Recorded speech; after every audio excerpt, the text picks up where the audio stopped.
It's wonderful. And that's the most beautiful relation that can happen. It's beyond these mundane relations of the world.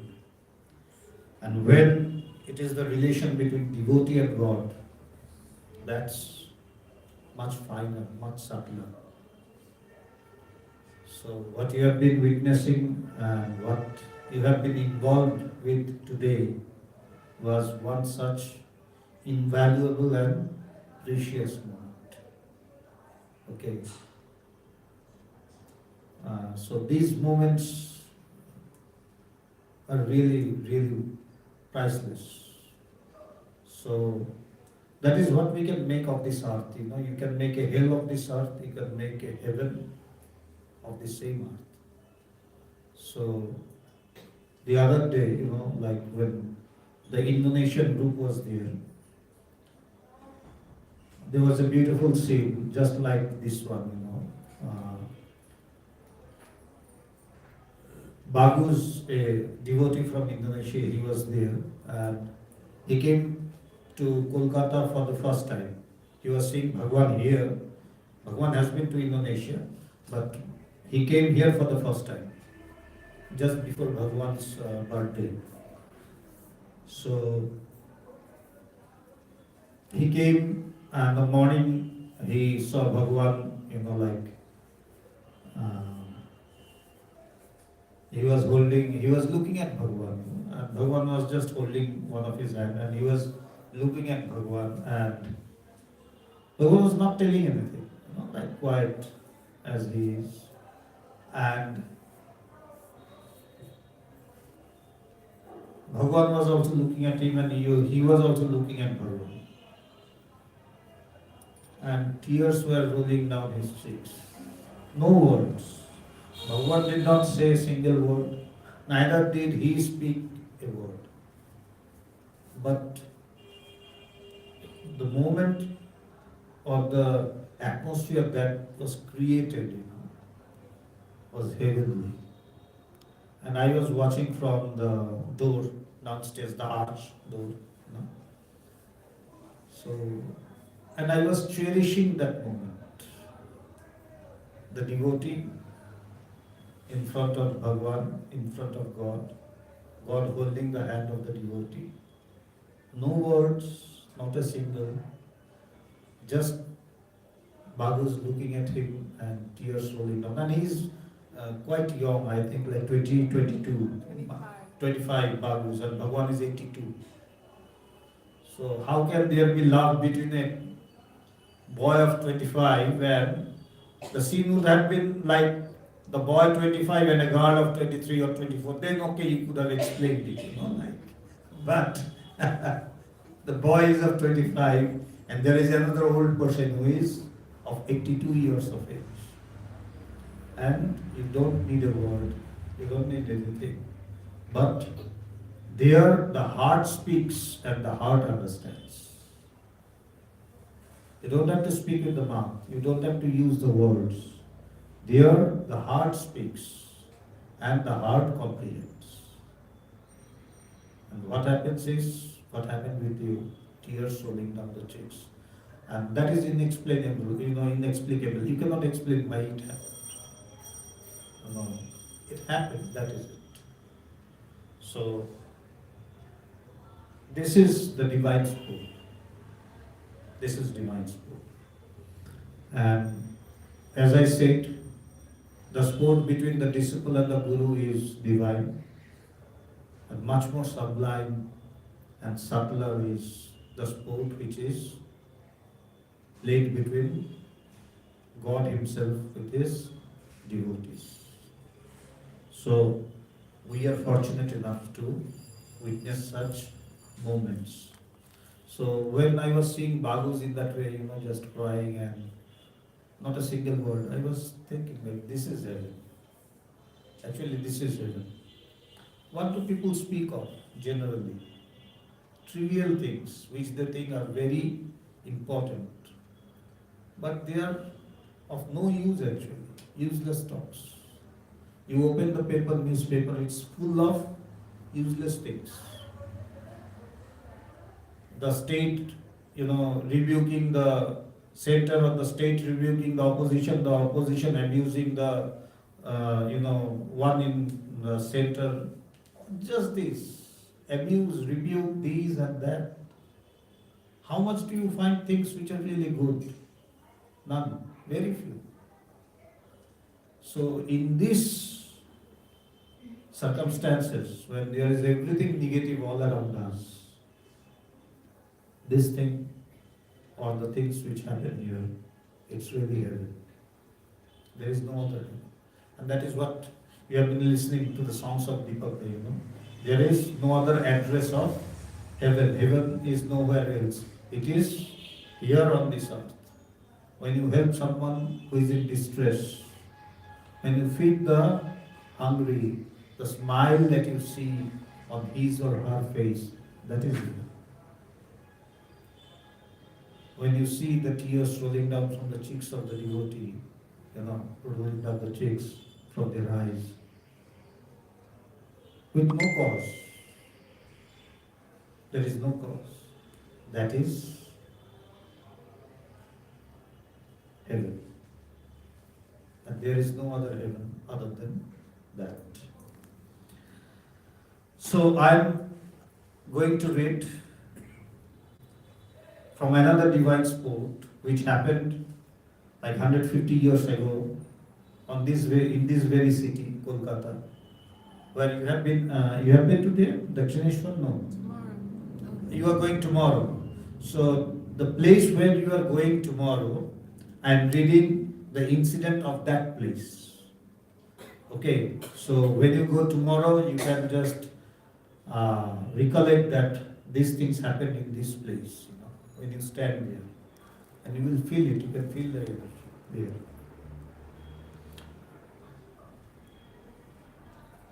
And the day of this particular incident is 24th of December, just before the New Year's,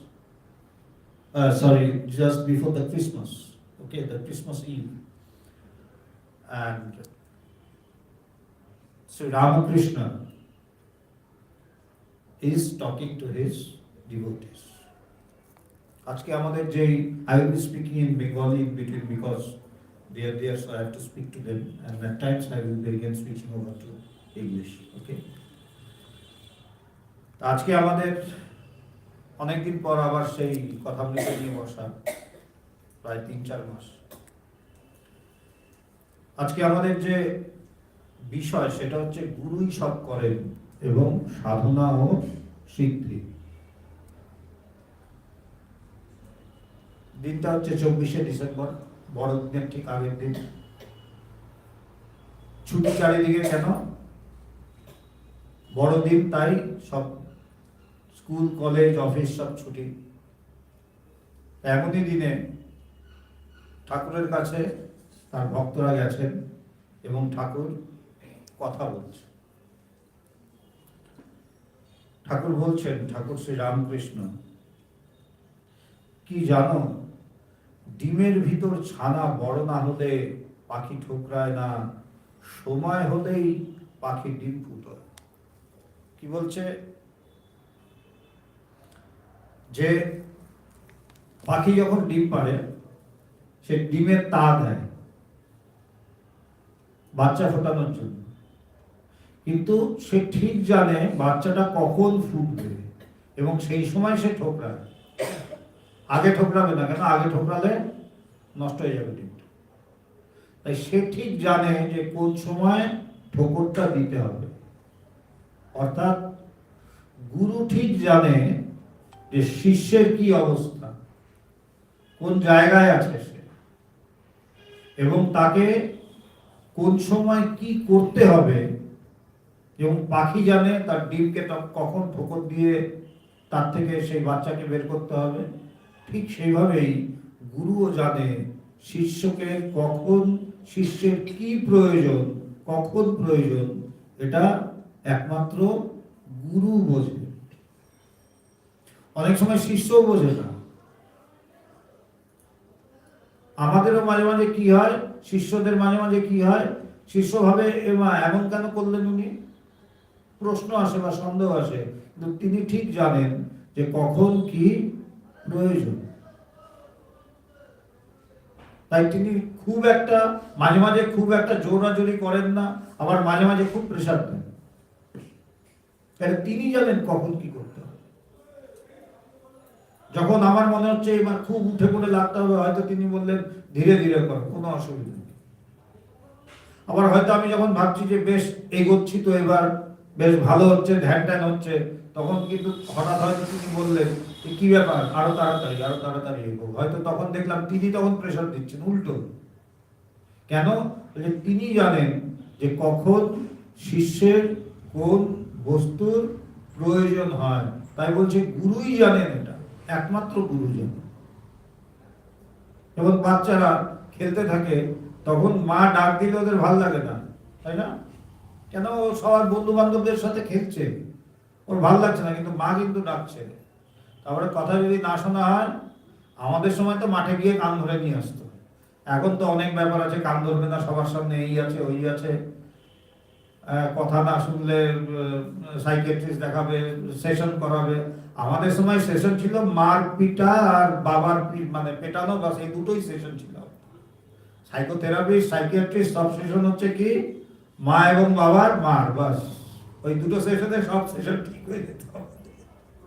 এখন অনেক কিছু হচ্ছে, যাই হোক সময়ের সাথে সাথে সবকিছু চেঞ্জ হয়। তা বলছে তখন মা কি করে, গিয়ে ধরে কান টেনে ধরে নিয়ে আসবে। ছেলের কিন্তু ভালো লাগবে না, কিন্তু মা জানে যে ওর জন্য কোনটা প্রয়োজন, কোনটা ঠিক কোনটা বেঠিক।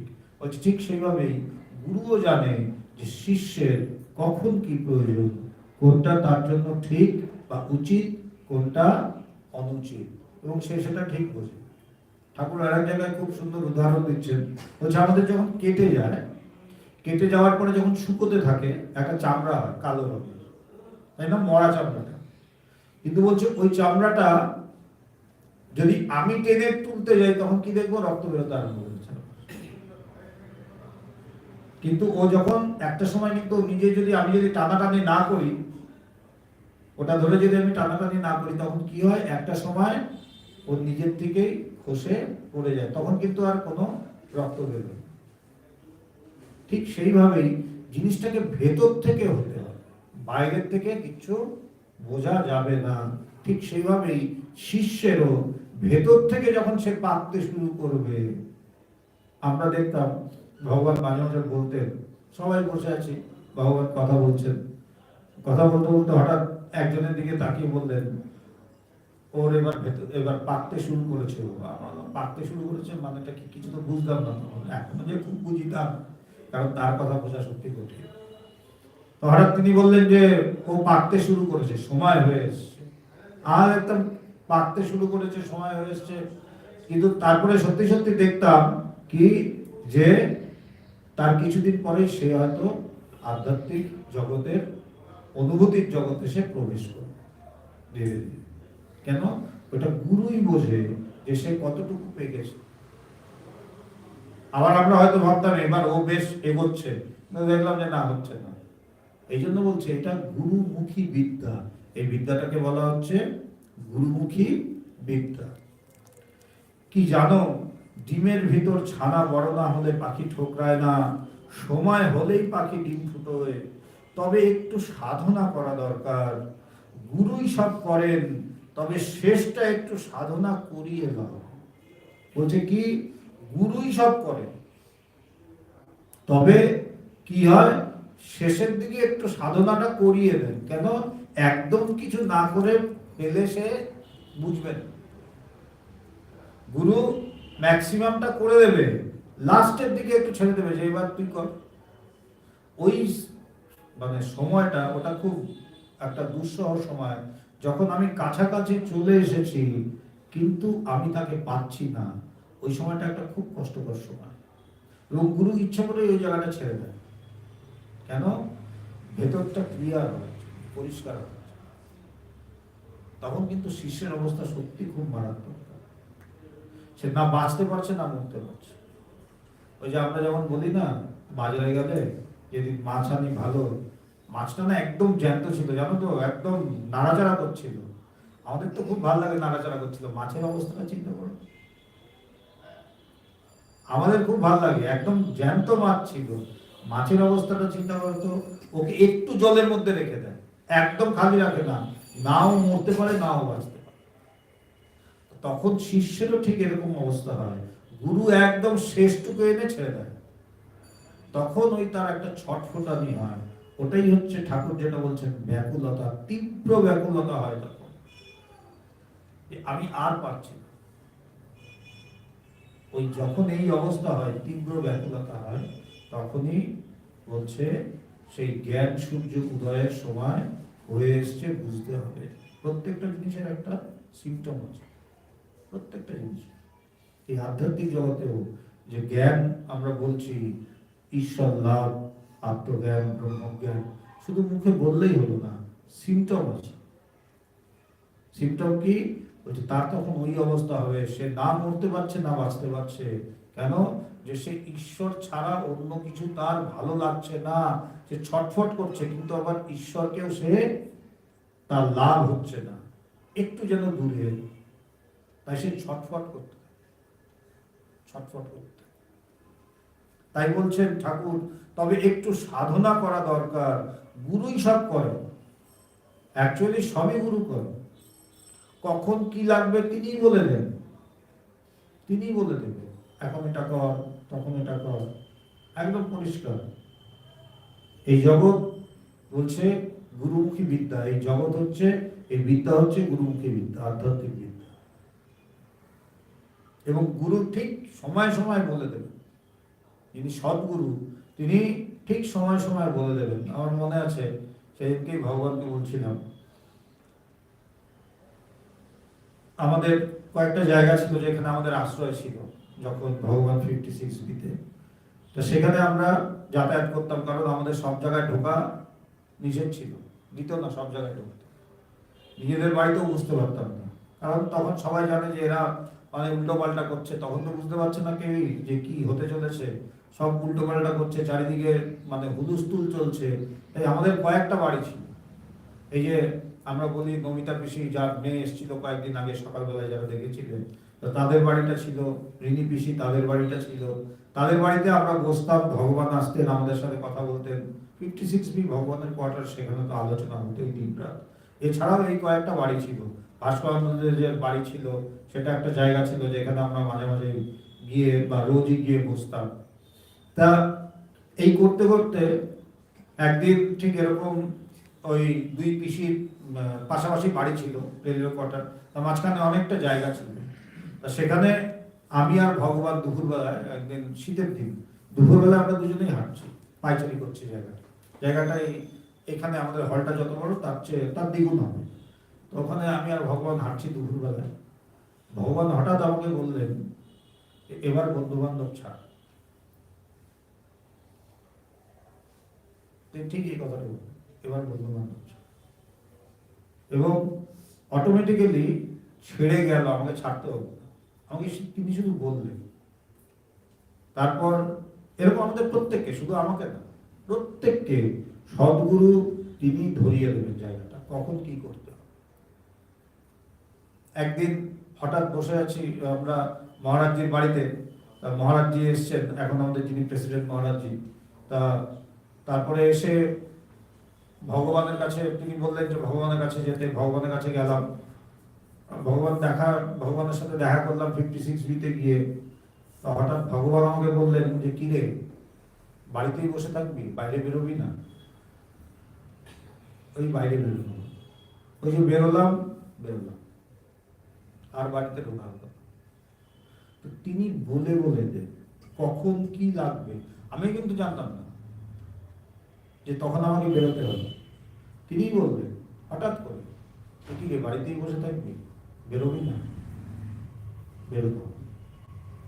এইভাবে গুরু ঠিক সময়গুলোতে ধরিয়ে ধরিয়ে দেন, বলে বলে দেন। এটা গুরুর সাথে থাকার একটা বিরাট পজিটিভ।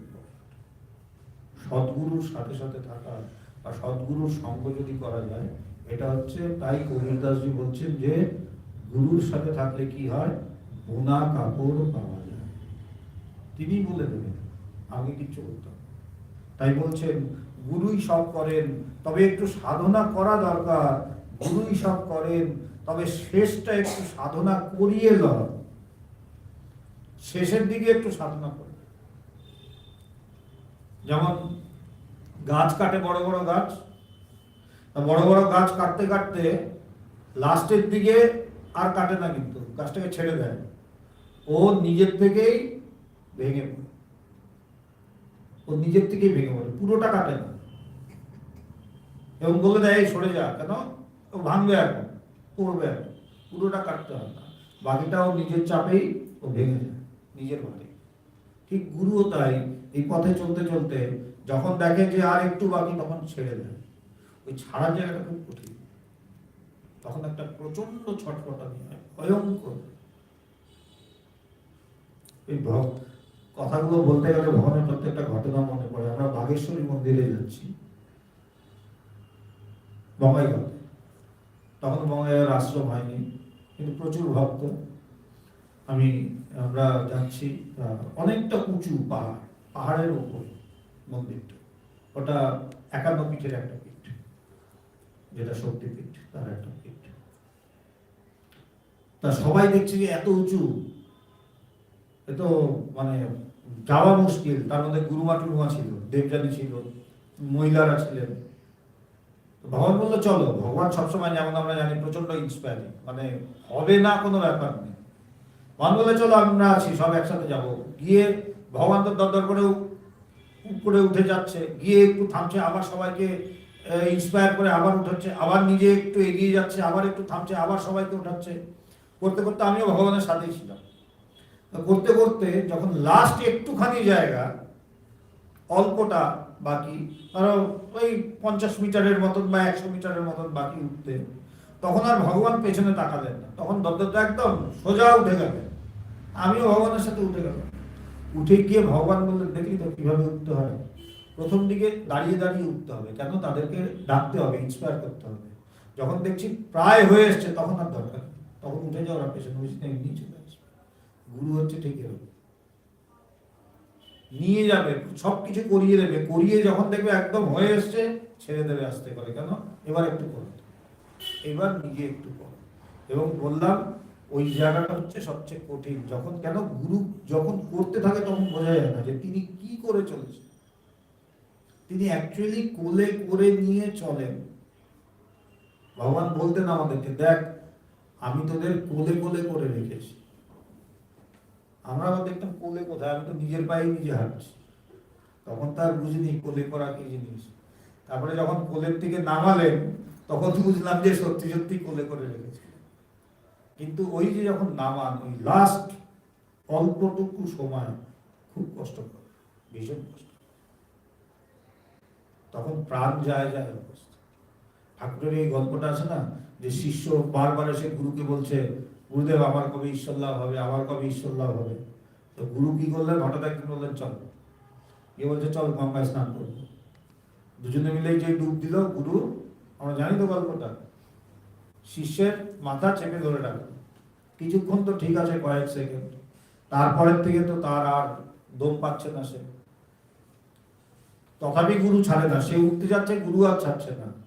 শেষে যখন একদম প্রাণ এই যায় কি সেই যায় যায় যায় যখন অবস্থা, তখন ছাড়লেন গুরু। আর ও একবারে ধপাস করে জলের থেকে উঠে মানে হাঁপাচ্ছে, বলছে গুরুদেব কি করছেন। আমি তো একটু হলে মরে যেতাম, আর কয়েক সেকেন্ড হলে আমি মরে যেতাম। বলছে যেদিন এমন আকু পাকু হবে যে প্রাণ যায় যায়, যে তোমাকে না পেলে আমি মারাই যাব, জানবে, তখন জানবে যে সময় হয়ে এসছে। এটা সিম্পটম। গুরু যখন ওই যে শেষ দিকে ছেড়ে দেয়, তখন ওই অবস্থাটা হয়, প্রাণ যায় যায় না, বাঁচতে পারছি, কেন জগতের দিকে আর যেতে পারবো না, তখন অনেকটাই চলে এসেছে, আবার ওই পারেও যেতে পারছি, তখন খুব কষ্ট। কিন্তু তিনি ওটা রাখেন না, তিনি নিয়ে যান, বাকিটা তিনি নিয়ে যান, ছেড়ে দেন যদিও, কিন্তু তিনি ঠিক তাকিয়ে থাকেন, ডুবতে দেবেন না। গুরু, সদ্গুরু ডুবতে দেবেন না, তিনি ঠিক করিয়ে নেবেন, কিন্তু ওই দেখতে থাকে যে করতে পারছি, কিন্তু ওইটুক সময় সত্যি সত্যি খুব কষ্ট করি, ভীষণ কষ্ট, চোখের জলে বালিশ ভিজে যায়, কিন্তু তথাপি মানে হয় না যে পাচ্ছি না, না এদিকে যেতে পারছি, এদিকে আসার ফিরে আসার তো কোনো প্রশ্নই নেই, কিন্তু তোমাকে যে লাভ করব সেটাও তখন হচ্ছে না, কিন্তু তার জন্য তখন পাগল, ওই পাগলামিটা দরকার। এটাকেই ঠাকুর বলছেন ব্যাকুলতা। ঠাকুর বলছেন না, ব্যাকুল হয়ে তাকে ডাকো, ওই ব্যাকুলতা যে তোমাকে না পেলে আমি আর থাকতে পারবো না। তবে একটু সাধন করা দরকার, গুরুই সব করেন, তবে শেষটা একটু সাধনা করিয়ে লন। বড় গাছ কাটবার সময় প্রায় সবটা কাটা হলে পর একটু সরে দাঁড়াতে হয়, তারপর গাছটা মরমর করে আপনিই ভেঙে পড়ে, ও নিজেই ভেঙে পড়ে, তখন আর কোপ মারতে হবে না, ওটাকে আর কাটতে হবে। যারা কাটে গাছ তারা জানে যে ও নিজেই ভেঙে পড়বে, সরে দাঁড়িয়ে, গুরুও সেইভাবে সরে দাঁড়ায়। Here it's a beautiful place where Sri Ramakrishna is telling about the process of austerity in order to realize Him. I think you will find something which matches your state here. Yeah. Sri Ramakrishna says that when the mother bird lays eggs, it sits on the egg, to provide the necessary warmth so that the baby bird comes out. But the mother bird does not break the egg. It knows when to break it. It will not break after 1 or 2 days. It knows when it is the right time to break the egg and bring out the little bird. Similarly, Guru,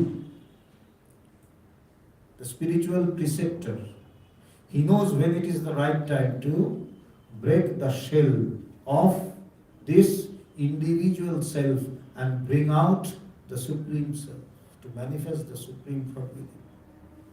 But it has to come from within. It is nothing to be seen from outside. It's a total internal process. Because you will be knowing how you are, what your condition is, whether it is the right time or not to realize Him. But even the disciple doesn't understand it in the right way. Only the Guru understands it. The mother understands what the child needs. The child may be wanting to play with his friends, but the mother knows, no, it's enough. Now you have to come and sit to read. You have played enough. But the child doesn't like it. He wants to play with his friends. But the mother will bring him and make him to sit at his table and read. Though the child may not like it, but the mother knows what is best for the child. Similarly, the Guru knows what is best for the disciple. And that is why, like a mother bird, it will not crack the egg before the time is right. It will only break it when the time has come to bring out the little bird.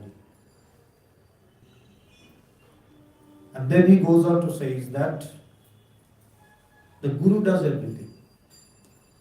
This path is the path of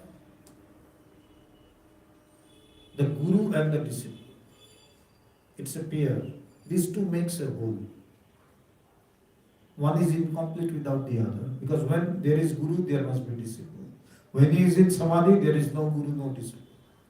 When he is in Samadhi, when he is one with the Supreme Self, there is no Guru, there is no disciple. But when there is Guru, there must be a disciple. So these two makes a team, the Guru and the disciple. But here the Guru does everything. But still the Guru makes the disciple to do some austerity. He will tell you everything, what to do, when to do, how to do. He will tell you everything at the right moment, at the precise moment. Not before, not afterwards. Just at the right time, he will tell you what to do and what not to do. And likewise, I proceed in this path. But at the end, when the time has almost come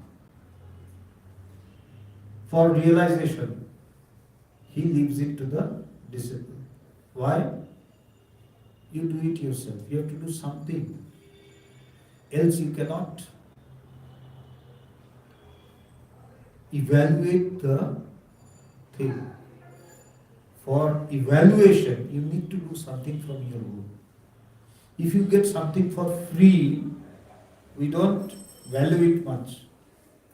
But if we try hard for something, then even if it is a trivial thing, it's very costly to me because I worked so hard for it, isn't it? So what the Guru does is that he will bring me to the last end and then he will leave me a bit. Why? So that I do something from my own. So that I can value what he is giving me. But that time is very hard. Because as Bhagavan says, he often said to us that I am carrying you on my lap, in my lap. You are being carried in my lap. And we used to see we are walking on our own. How am I being carried in your lap? But then we understood, yes. He didn't let the world touch us. Though we were in the world, in our home, in our schools, in our colleges, but he did not let the world touch us because he kept us in his lap, in his arms. But have you seen persons cutting trees, big trees with the saw, electric saw? So they do not cut the whole tree. When almost 90 to 95% of the tree is cut, then they will leave it because the tree falls off its own. They don't cut the whole thing. They cut almost the whole thing, 90 to 95%, and then they leave it. And then they stand away from it because it will fall on its own. Similarly, the Guru, after doing that 90 to 95%, leaves the disciple and stands aside because he leaves it to the disciple to perform that minimum austerity so that you may value it. You may value what you are getting. But that small time, that's very hard. Because you want to realize the Supreme. You want to realize God. There is no other way. But you are unable to realize it.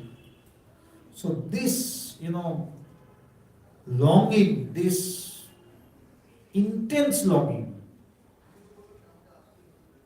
it's very painful. It's very painful. Because I know that I have to achieve Him. I have to realize Him. And there is no other way. There is no other option. This path is not an optional path, I tell you. If it is an optional path, then you have not yet become the traveler. This is the only path. If you really want to realize it. If you think, okay, it's good if I can realize, then you are not going to do it. You are not going to achieve it. When there will be no other options. Okay, if I don't get it, then I get something else. No. Till then you will not get it.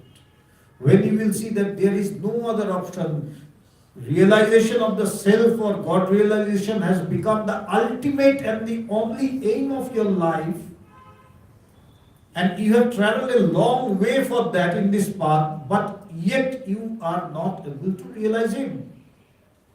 Then that pain, that toothache in the heart will be there in you.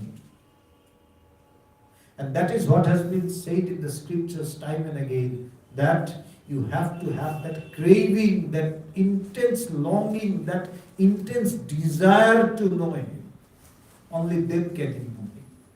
So the Guru brings you here to this position and then leaves you.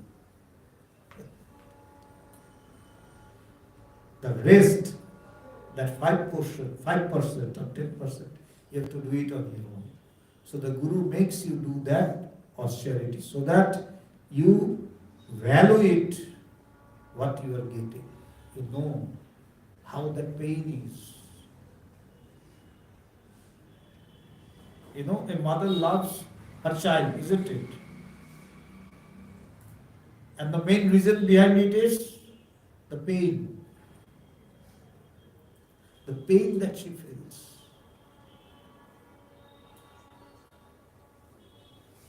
If you don't have that pain, you will not have that attachment, that longing, that love for the pain.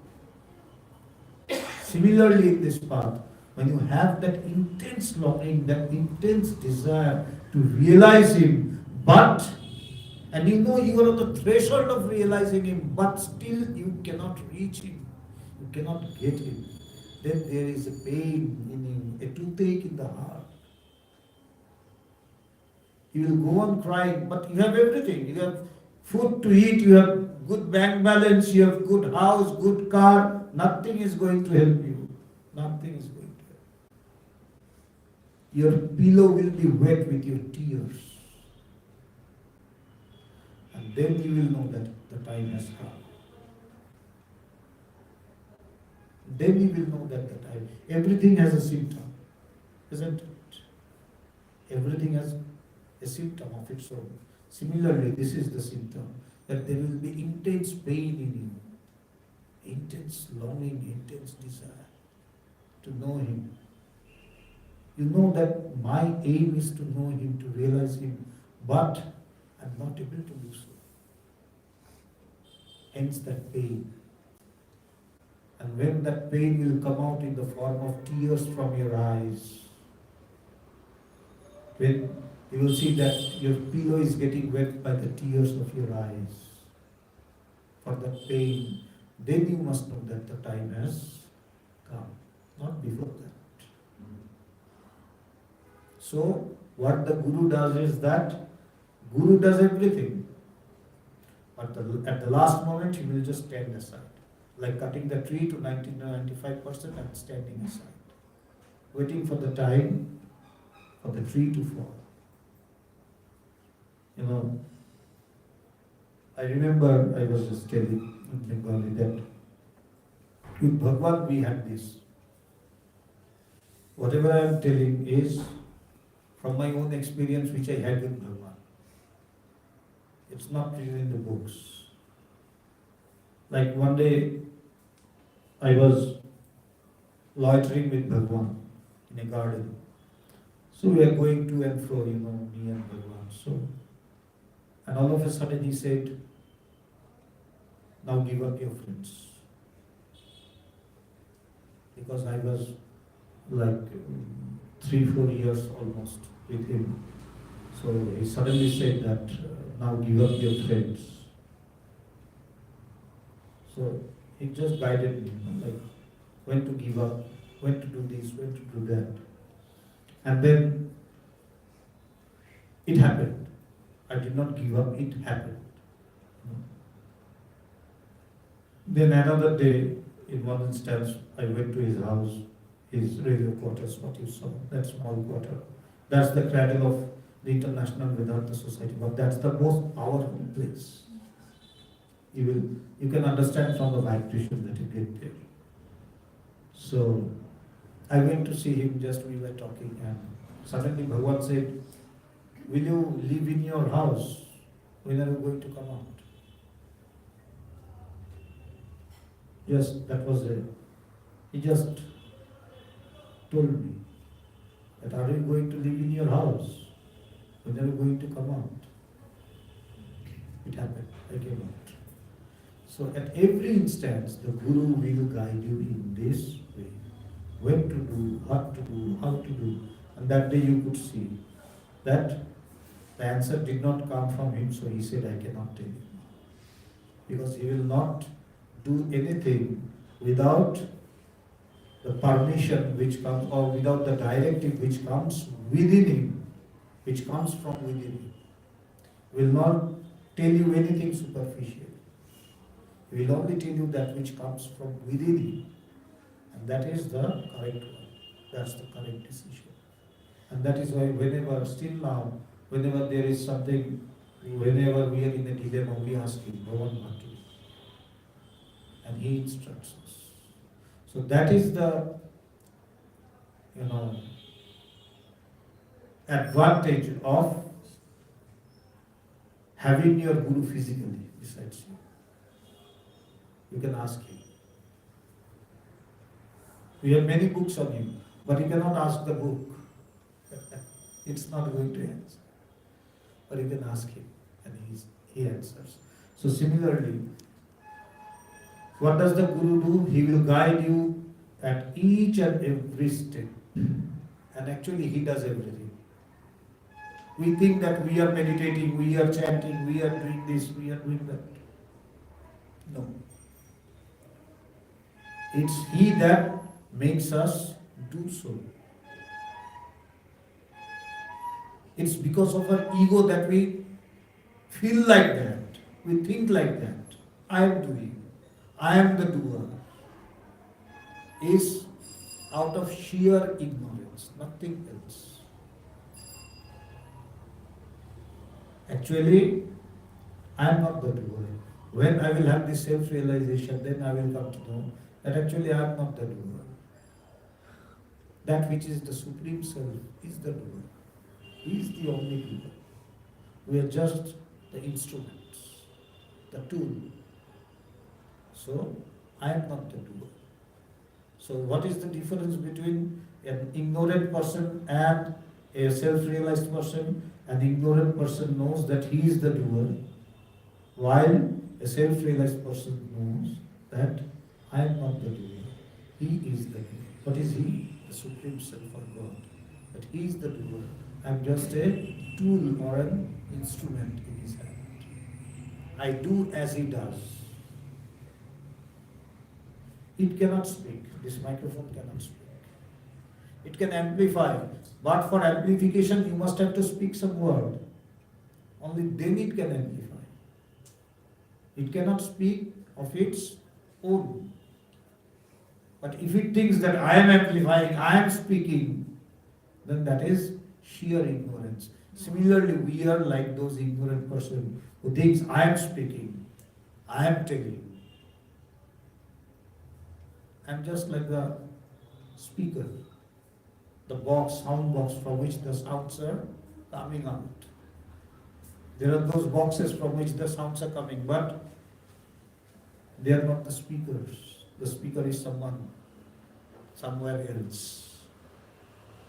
Similarly, Guru instructs us, guides us, and does everything for us, but leaves that little portion for us.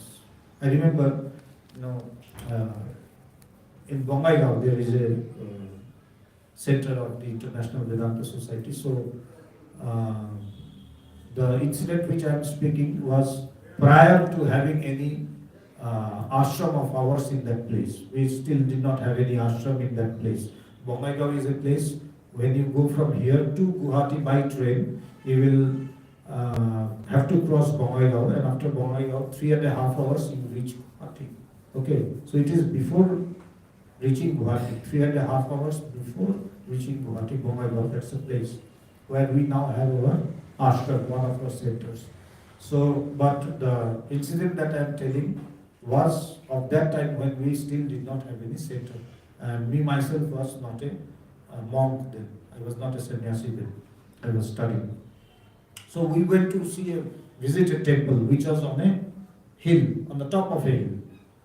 And there were many boys, and Bhagwan was there. He was quite young then, So, and there was Guruma, there was Devjani, and some other ladies also, lady devotees, female devotees were there.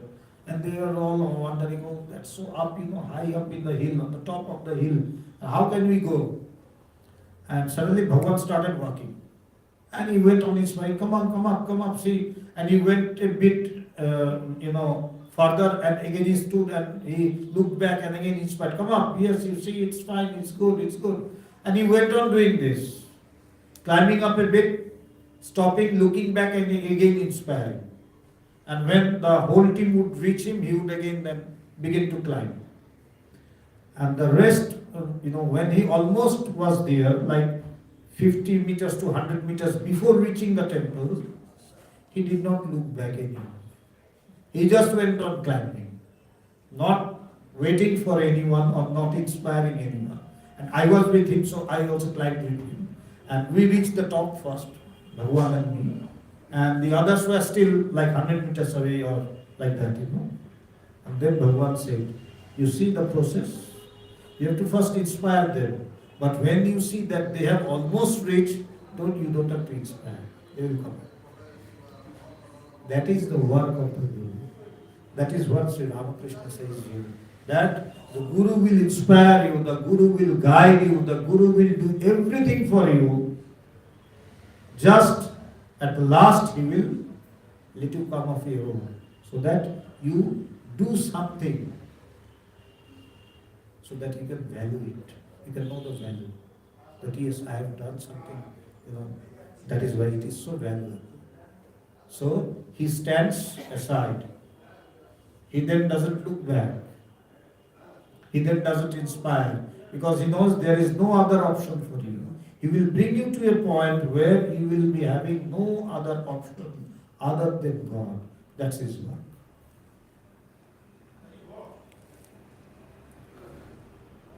যখন খাল কেটে জল আনে আর একটু কাটলেই নদীর সঙ্গে যোগ হয়ে যাবে, তখন যে কাটে সে সরে দাঁড়ায়, তখন মাটিটা ভিজে আপনিই পড়ে যায় আর নদীর জল হুড়হুড় করে খালে আসে। দারুণ উদাহরণ দিচ্ছে, বলছে কি যখন নদী কেটে খাল কেটে যখন নদীর থেকে জল আনে চাষিরা, তখন পুরোটাই কাটে, শুধু লাস্টের কোপটা দেয় না। কেন? ও জলেই ওই মাটি ভিজে গিয়ে মাটিটা ধুয়ে নিয়ে চলে যায়, ওকে আর শেষ কোপটা দিতে হয়। ঠিক সেইভাবেই গুরু পুরোটাই করে দেয়, করে লাস্টে একটু ছেড়ে দেয় শিষ্যের জন্য। অহংকার উপাধি, যেটাই মাত্র বলছিলাম, যে এই যে অহংকার, আমি আমার, বলছে এটা হচ্ছে উপাধি। এবং এটা কি? এসব ত্যাগ হলেই ঈশ্বরকে দর্শন করা যায়। যতক্ষণ উপাধি আছে ততক্ষণ দর্শন হওয়ার উপায় নেই। যতক্ষণ আমি আমার এই ভাব আছে ততক্ষণ বলছে কি তাকে লাভ করবার কোনো উপায় নেই। যখন এই সমস্ত উপাধি আমাদের চলে যায়, যখন একমাত্র বিশুদ্ধ আমি, একমাত্র তখনই ঈশ্বর লাভ। আমার গাড়ি, আমার বাড়ি, আমার এই আমার হবে না। যখন একমাত্র আসবে, হে ঈশ্বর তুমি ছাড়া আর আমার কেউ নেই, একমাত্র তুমি, তখন গিয়ে ঈশ্বর লাভ। তার আগে ঈশ্বর লাভের কোনো প্রশ্ন নেই। তাই বলছে এই যে অহংকার, এই যে আমরা আমার আমার করি, বলছে এই যে অহংকার, এই অহংকারই হচ্ছে আমাদের উপাধি। কিন্তু আমার স্বরূপ কি? আমি উপাধি বিরহিত, আমি উপাধি ছাড়া, আমি নিরুপাধিক ব্রহ্ম, আমি উপাধি রহিত, নিরুপাধিক বলছে, তাই যার কোনো উপাধি নেই, আমি নিরুপাধিক ব্রহ্ম বা ঈশ্বর। যেই উপাধি হলো সেই ঈশ্বরই জীব হয়ে গেল। তাই বলছেন, ঠাকুর বলছেন, পাশমুক্ত শিব, পাশযুক্ত জীব। এই উপাধি একটা পাশ, বন্ধন। যেই উপাধি আসলো আমার এই আমার ওই, সাথে সাথে শিব কি হলো? জীব হয়ে গেল। অহংকার, উপাধি, এসব ত্যাগ হলেই ঈশ্বরকে দর্শন করা যায়। আমি পণ্ডিত, আমি অমুকের ছেলে, আমি ধনী, আমি মানি, এসব উপাধি ত্যাগ হলেই দর্শন। এগুলো সব উপাধি। শুধু আমি ধনী, আমি মানি হবে না। শুধু আমি মানে বিশুদ্ধ আমি। শুধু তখনই ঈশ্বর দর্শনের প্রসঙ্গ আসে, শুধু তখনই সমাধির প্রশ্ন আসে। এছাড়া যতক্ষণ আমি পণ্ডিত, আমি ভালো, আমি মন্দ, আমি এই, আমি ওই, যতক্ষণ এগুলো আছে, এই উপাধিগুলো আছে, ততক্ষণ ঈশ্বর লাভের কোনো প্রশ্নই আসতে পারে না। যে আমি কি হতে হবে, বলছে আমি, আমি কিছু না, আমি এই বা আমি ওই না, শুধু আমি, শুধু প্রথম প্রথম থাকে সব কিছু, কিন্তু পরে দিয়ে আর এই পথে চলতে চলতে এগুলো আস্তে আস্তে আস্তে আস্তে সরে যাবে, কমতে থাকে। কমতে কমতে একটা সময় আমি নিজেকেই হারিয়ে ফেলি। ওটাই হচ্ছে পাওয়া। যেখানে আমি নিজেকে হারিয়ে ফেলবো সেখানেই আমি সবকিছু খুঁজে পাবো। কেন? আমার এই আমিটাই সবচেয়ে বড় জঞ্জাল। তাই এই আমিটাকে হারাতে হবে। ঠাকুরের উদাহরণ খুব সুন্দর দিচ্ছেন ঠাকুর। বলছে যখন কীর্তন হয়, কীর্তন করতে করতে সব বলতে থাকে, নিতাই আমার মাতা হাতি, নিতাই আমার মাতা। এই করতে করতে কীর্তনে যখন ভাব চলতে থাকে, তখন আর নিতাই আমার, নিমাই আমার মাতা হাতি হয় না। তখন কি হয়? বলছে মাতা হাতি হচ্ছে, মানে পুরোটা আর পারছে না বলতে, তখন শুধু মাতা হাতি মাতা হাতি। লাস্টে দিয়ে শুধু মাতা মাতা করছে, হাতিও নেই। তারপরে ওটাও বন্ধ হয়ে যায়। ওটাই হচ্ছে যেখানে সব বন্ধ হয়ে যায়। কিন্তু শুরু করেছিল নিতাই আমার মাতা হাতি, আর শেষ কোথায় হলো? যেখানে কোনো আওয়াজ নেই। তাই আমাদের শুরু উপাধি দিয়ে। তখন ভগবানের কাছে আসি, অনেক কিছু নিয়ে আসি, আর যতক্ষণ ভগবানকে ওগুলো না বলতে পারছি, পেটে ব্যথা হয়ে যায়। বলতে হবে আমাকে, আমার এই কষ্ট জানেন তো, আমার ওই কষ্ট। যদি না বলতে পারি, মনে হবে উনি কিছু জানলেন না, উনি কিছু শুনলেন না, উনি তো বুঝলেনই না আমার কি ব্যাপার। বলছি ওনার যা বোঝার বোঝা হয়েছে, তুমি সেই একই গল্প বলবে, সেই একই পুরনো একই গল্প। তাই তার শুনে কোনো লাভ নেই। তাই ভগবান বলেন যে তিনি তার গুরু মহারাজ স্বামী পবিত্রানন্দজিকে কি দেখতেন? হাতে একটাই বই, পাণ্ডবকারিকা। যেই কিছু বলতে আসতো, বলতো দাঁড়াও দাঁড়াও, শোনো শোনো। তাদের মনে হতো মা শোনো শোনো, আমার কথাই তো শুনলেন না। মানে আমরা গুরুকরণ করি কেন? একটা ডাস্টবিনের মতন আর কি, একটা ডাস্টবিন পেয়েছে, এখানে যা পারি ফেলবো। আমার ঘরে নেই, আমার এই ওই, আমার ওই, তাই সব ওখানে ফেলা। আর অ্যাকচুয়ালি তাই, গুরু তাই, ওরকমই। আমরা ভাবি খুব দামি কথা বলছি, কিন্তু তার কাছে সবটাই ডাস্টবিন। তিনি আমাদের শুধু পরিষ্কার করতে থাকেন। আমরা ময়লা লাগিয়ে আসি, আর তিনি শুধু আমাদের পরিষ্কার করতে থাকেন। তাই বলছে আমরা ভাবি অনেক কিছু, বা আমরা অনেক কিছু নিয়ে আসি, কিন্তু আস্তে আস্তে আস্তে আস্তে ধীরে ধীরে আমরা বুঝতে পারি যে আমরা যে কথাগুলো বলছি সেগুলো ঠিক কথা না। বলছে সেগুলো কেমন কথা? বলছে স্বপ্নে ভয় পেলে যেমন সে আওড়াতে থাকে উল্টো পাল্টা, যে জেগে আছে সে কিন্তু জানে যে উল্টো পাল্টা আওড়াচ্ছে, কোনো একটা কথারও কোনো মানে নেই। কিন্তু যে স্বপ্ন দেখছে তার কাছে প্রত্যেকটা কথা প্রচন্ড দামি। কেন? ওখানে তার অস্তিত্ব নিয়ে প্রশ্ন এসে গেছে। সে মারা যাবে হয়তো, তাকে হয়তো কোনো খুনি খুন করতে দৌড়াচ্ছে তার পেছনে পেছনে চাকু নিয়ে, এবং সে ওর মধ্যে বিড়বিড় বিড়বিড় করে চলেছে। তার কাছে প্রচন্ড ভয়ঙ্কর একটা অস্তিত্বের তার সংকট। কিন্তু যে যেই আছে সে কি জানবে? এ পাগলের মতো বড় বড় করছে। ও হাসতে থাকে। ওর সাথে যদি কেউ জেগে থাকে, ও দেখ দেখ কি অবস্থা। কিন্তু ওর অবস্থা, যে স্বপ্ন দেখছে তার কিন্তু অবস্থা খুব খারাপ। কেন? সে স্বপ্ন দেখছে, তার এই যে প্রবলেম, তার এই যে মানে কষ্ট বা তার এই সমস্যার সমাধান কি? ওই খুনিকে খুন করতে হবে, মেরে ফেলতে হবে? ঘুম থেকে উঠিয়ে দিতে হবে, কিচ্ছু। শুধু ঘুম থেকে একটু উঠিয়ে দাও, তখন দেখবে সে নিজেই হাসবে যে হায় রে কি করছে না। তো গুরুও ঠিক এরকম। গুরুর সামনে আমরা এসে বড় বড় বড়, গুরুদেব জানেন না, এই তো এই আপনি, না গুরুদেব আপনি বোঝেন না, আপনার তো সংসার নেই, এই সেই কত কিছু বলি। আর গুরুদেব ঠিক জানে ওই ঘুমের মধ্যে বড় বড় করে চলেছে। আর আমি জানি আমি কি দামি দামি কথা বলে চলেছি। গুরু শুধু অপেক্ষা করে কবে তুমি একটু থামবে, তারপরে আমি কিছু বলবো। প্রথমে বলতে দেয়, বলো ঠিক আছে, বেরোতে হবে, বমিটা হতে হবে, তারপরে ওষুধটা দেবে। কেন? ওই অবস্থায় ওষুধ দিলে ওষুধও বমি হয়ে বেরিয়ে আসে, হয় না? যখন খুব বেশি বমি হয়, যা ওষুধ দিলাম সেটাও বমি হয়ে বেরিয়ে আসে। তাই গুরু কি করে? বলছে বলো বলো, বলতে থাকো, তারপরে সে বলা শুরু। তখন আমরা বুঝি যে হায় রে কি করতাম। যেমন আমি নিজে ভগবানকে প্রচুর প্রশ্ন করেছি, প্রচুর।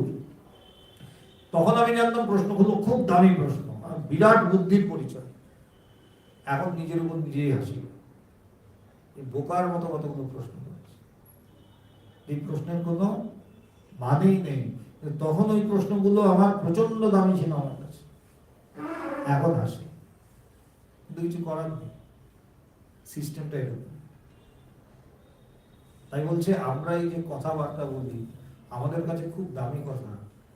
এই জগতে যারা বিচরণ করে, যারা গুরু, যারা সদ্গুরু, তাদের কাছে এই কথাগুলোর কোনো দামি নেই। তারা কি জানে? ও পাগলের মতো বিড় করে চলেছে, পাগলামি করে চলেছে।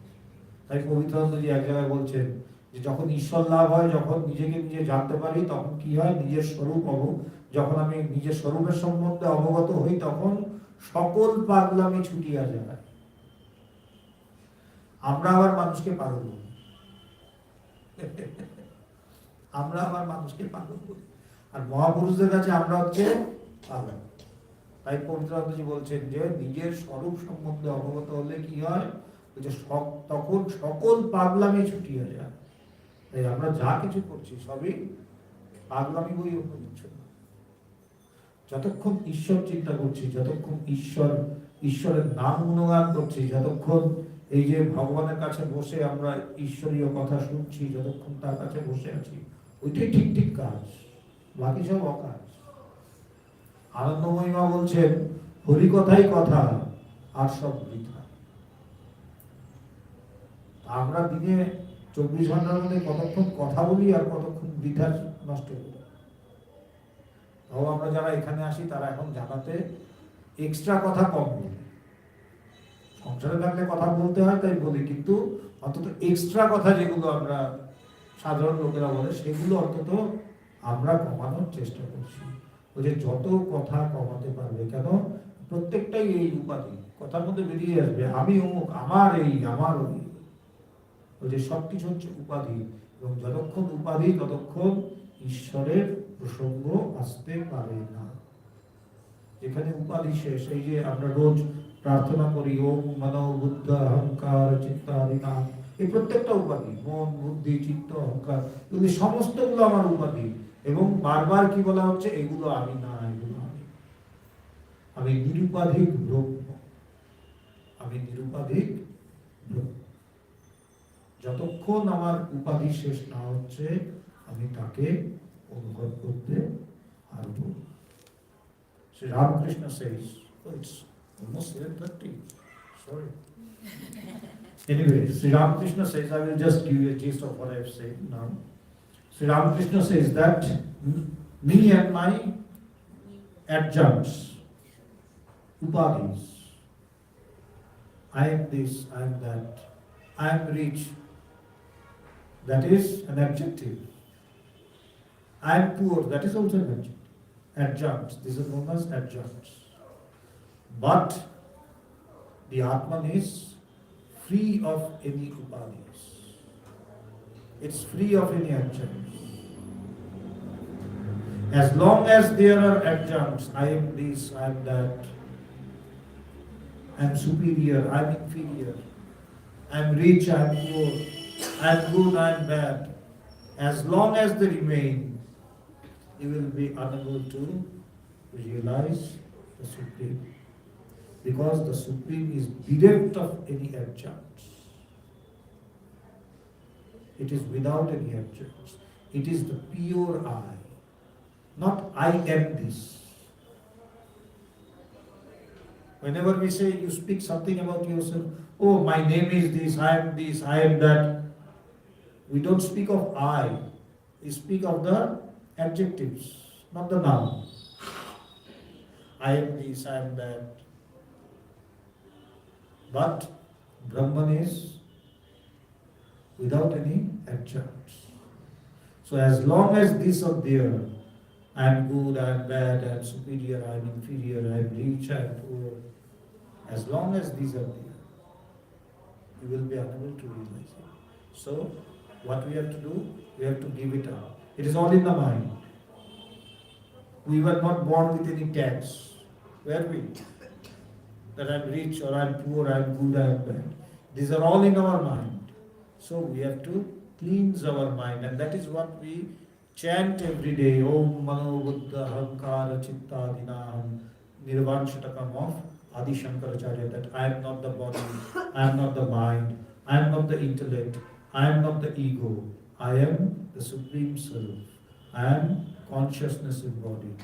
So that consciousness is free of any adjuncts. And this mind, body, intellect, ego, these are all the adjuncts which I recognize or identify as myself. As long as I identify myself as the body or the mind or the ego or the intellect or any such thing, Brahman is far away from me. So, we have to give up these upadhis.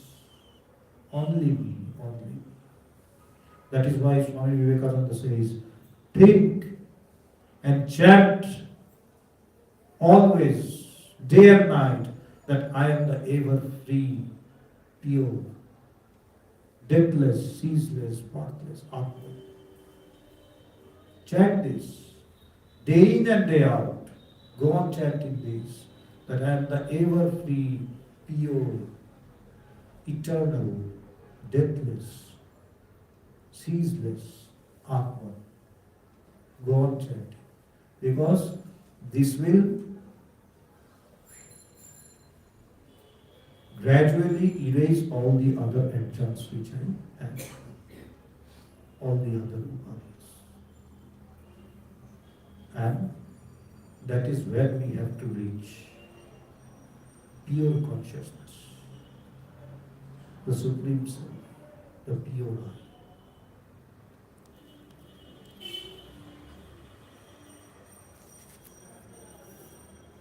I have to finish it today right here. It's 7:30, yeah.